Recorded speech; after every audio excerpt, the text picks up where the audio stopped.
Welcome to Magic Gathering Strat. I'm Dan and I feel a bit sick and violated after being crushed in the final of this draft.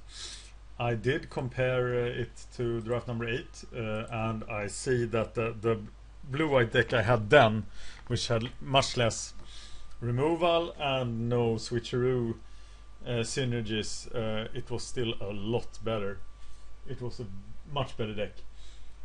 And it would probably have won that final, though I'm not sure. He had plenty of pacifism. So I won't avoid doing the evaluation for this draft. I've sold the Omniscience for $6.26, which was pretty good. So I'm now $118 minus for drafting. It's been 152 draft tournaments. I lose 78 cents. 78.16 cents per draft. Loses 78.16 cents per draft. That is pretty cheap drafting. And another interesting fact could be that the actual income from packs that I won is slightly bigger than the cards that I drafted, the value of the cards I drafted. So most of my value comes from packs. Okay, let's go through these cards. And let's do them in the mana curve order. So unsummon. It's just very, very, very good.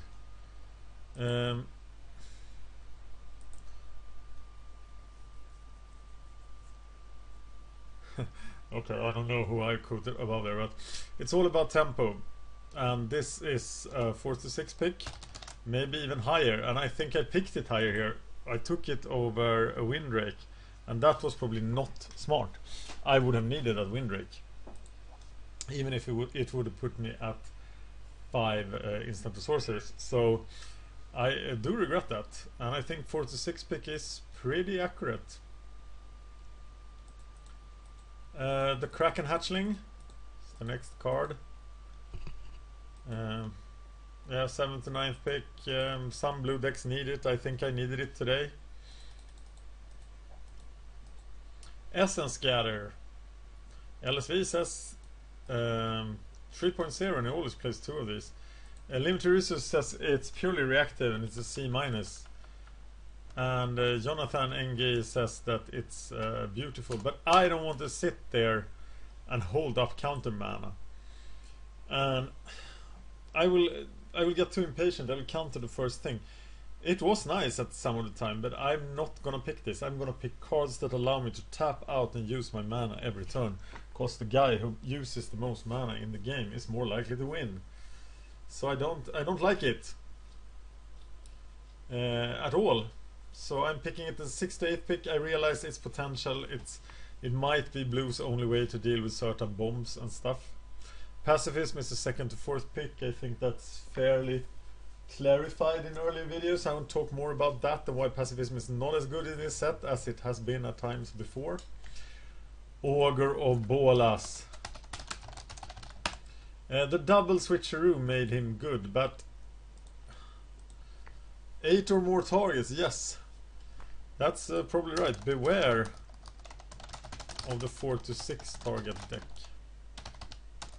You should be able to pick these up late. And the blocker ability is not very good, so I would say the 7th and 9th pick goes up in a Talrand Archaeomancer Sorcery instant deck. And LSV thinks it's 2, and I solid B says limited resources at an early time. But no way. Even when he found the target, he didn't feel that good, actually. Voidstalker, I took him pretty highly, and I think I did the right thing. It's powerful, unconditional removal in blue. It costs 5 mana, but yeah, 2nd to 4th pick. That's what I say. Uh, I wish there was a way to abuse it, but I don't know one.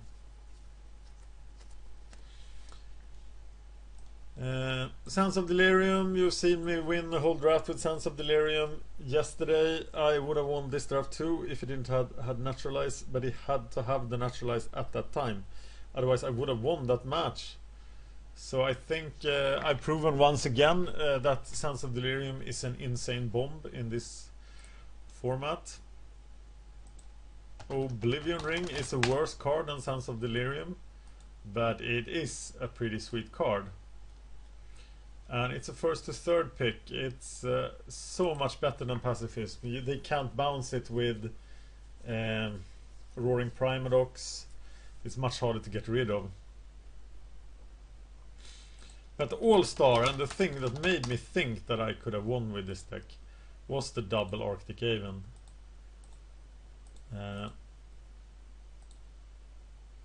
I hoped it would have worked, but it didn't. He had the responses. Comparable to Knight, but he doesn't have the evase. He doesn't have the defensive capability that Nighthawk has. And I don't think Arctic Haven is a first pick, but he's very, very close to it. He's super powerful and very, very hard to raise. Let's talk about Crusader of Odric.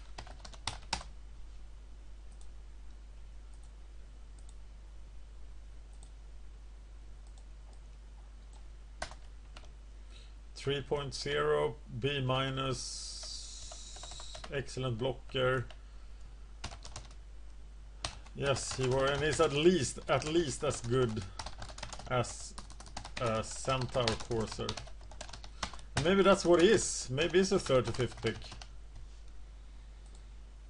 Just like the Centaur Courser, I think that's correct. And that also puts you on the level of Windrake, which I think is accurate. Sleep is actually on the same level. It's also 35 pick. You don't want to pick Sleep too early, but it is good to have a copy of Sleep, or two, like I had yesterday. Archaeomancer.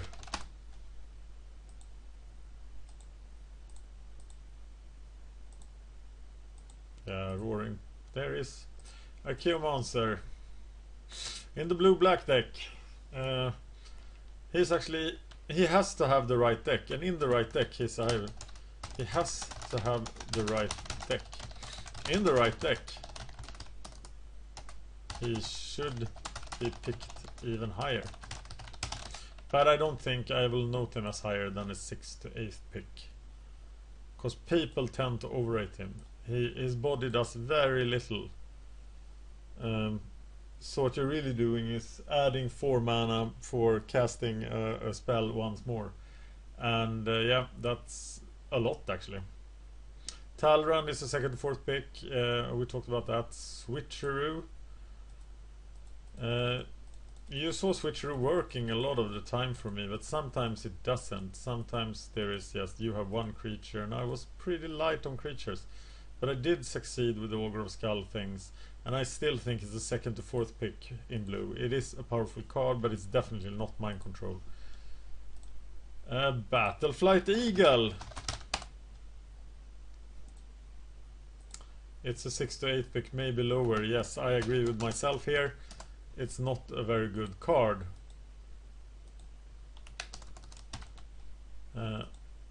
Best in GU. Green blue. And then we have Staff of Nin. Most people will play Staff of Nin way above Sands of Delirium. I don't. And you saw the guy that lost because of his Staff of Nin against my Sands of Delirium. But this is very powerful, but slowish. But it's a 1st to 3rd pick, yes. And actually, when Limited Resources did their Sunset show on Magic 2013, Marshall said that the card is gonna miss the cast the most was Staff of Nin. And it's just very, very powerful. Harbor Serpent never came out to play this time. How high have I rated him? I love picking up Harbor Serpents, and the despair you feel as a blue player when Harbor Serpent suddenly shows up. is enormous, and I think, yeah, it's a 6 to 8 pick. That is high, but I think you should pick it that highly, because you will win the mirrors with that guy. Encrust. It's the card that often gets cut, and it started out a lot higher, but you can't use it aggressively. It's retarded pacifism. A 6 to 8 pick, maybe lower. You pick it because you have to. And that is my sideboard, and that is my 2-1 deck. Thank you for watching Magic Gathering Strat. I'm Dan. I have been playing Magic 2013, draft number 9.